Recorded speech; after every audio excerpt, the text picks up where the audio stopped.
This PowerPoint presentation looks at job opportunities in health and social care, and it's part of the BTEC Health and Social Care Certificate run by Plato Training. The aims and objectives of this session are: by the end of the session you will understand terms and conditions of employment within health and social care, and you will be able to plan how to start work within health and social care. I'm sure you'll be used to the green boxes by now, but just to remind you that on every slide you will see the green box, and within that it tells you which question number that the slide relates to. So you will see that this slide relates to question number 1, and the next few slides also relate to question number 1. And what you're going to do, you're going to read the 4 job adverts. Now, they are in your workbook and they are also on the next few slides. Each job is over 3 to 4 different slides, just broken it down so that you're able to see it a little bit clearer. So what I suggest you do is read through the job adverts. I have just popped on here the information that you will need for question 1. So you might want to look at question 1 first. It's also on the slides after the job adverts on here. But I would say have a look at the jobs, have a look at all 4 of them, have a read through them. Get yourself a highlighter pen or using a biro or a pencil, and you've got to look at the qualifications, the experience needed, the working patterns, pay and any other benefits to working for each particular company. So I would suggest, underline, like I say, highlight those different things that that you spot when you're looking through the job adverts. So you've got 4 there. So job number 1 is a support worker. Job number 2 is a care assistant. Job number 3 is a support worker within mental health, and job number 4 is a residential support worker, which is specifically children and young adult homes. So have a look through the next few slides. Also use your workbook to highlight or underline any of the particular areas that you're looking for, and then eventually you'll come to question number 1, where you can write your answers within your workbook. So job number 1 is a support worker. It's got the rate of pay on there. It tells you about the role, the main duties and responsibilities for the role,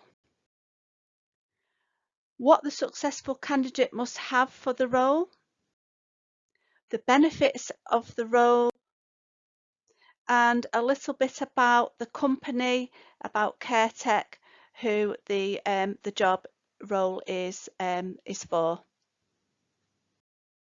Job number 2 is a care assistant for Anchor Trust Manchester, and you will see it's got the rate of pay on there. It tells you about Anchor's 4 core values, and also the benefits of the role and what you get as the part of the package for that job role.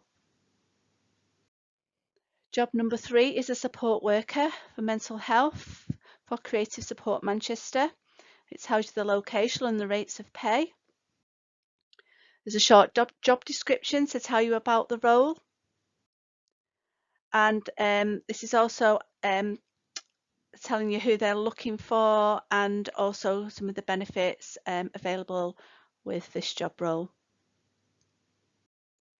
Job number 4 is a residential support worker for children and young adult homes. It's got the location and the salary and holidays, etc.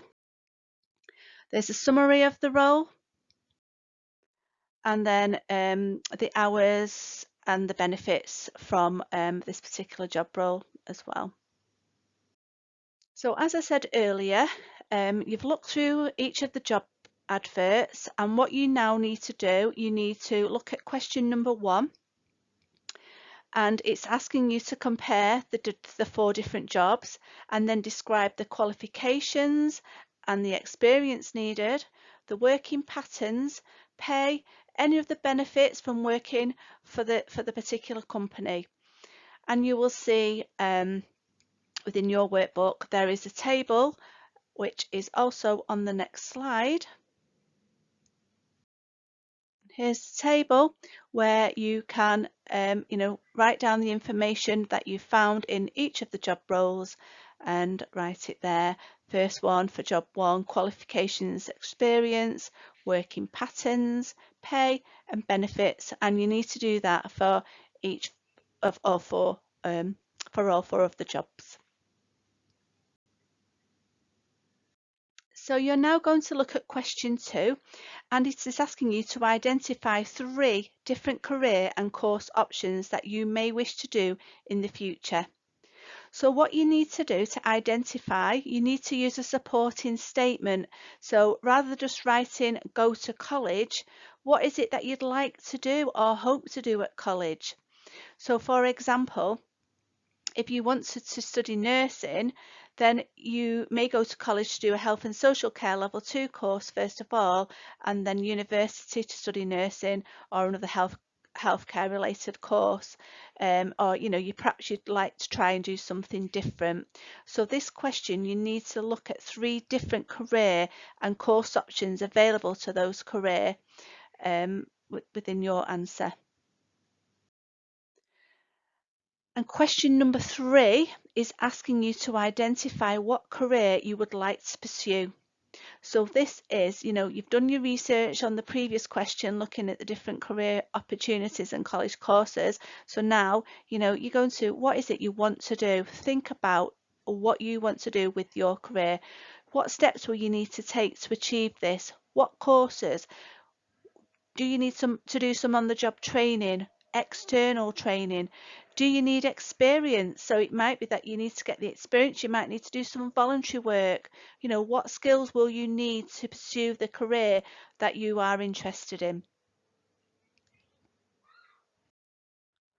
So we're going to now look at the final question, question number 4, and it's asking you to identify a short-term goal that will help you to achieve the career you want and describe how you will achieve it.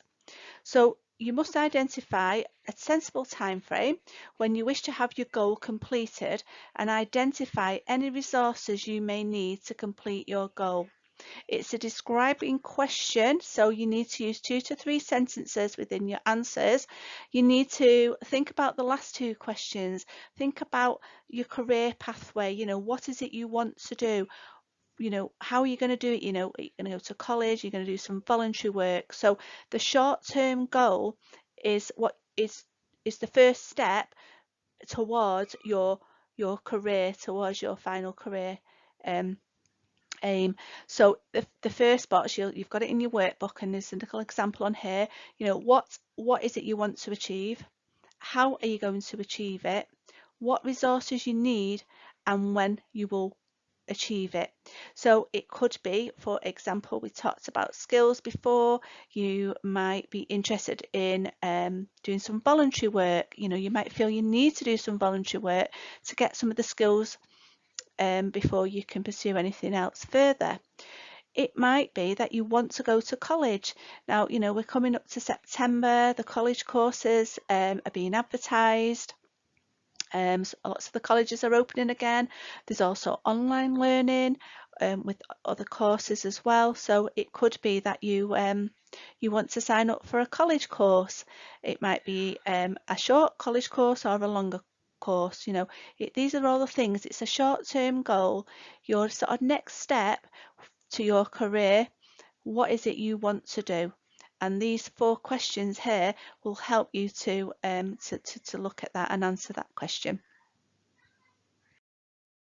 The aims and objectives of this session are, by the end of the session, you will understand terms and conditions of employment within health and social care, and you will be able to plan how to start work within health and social care.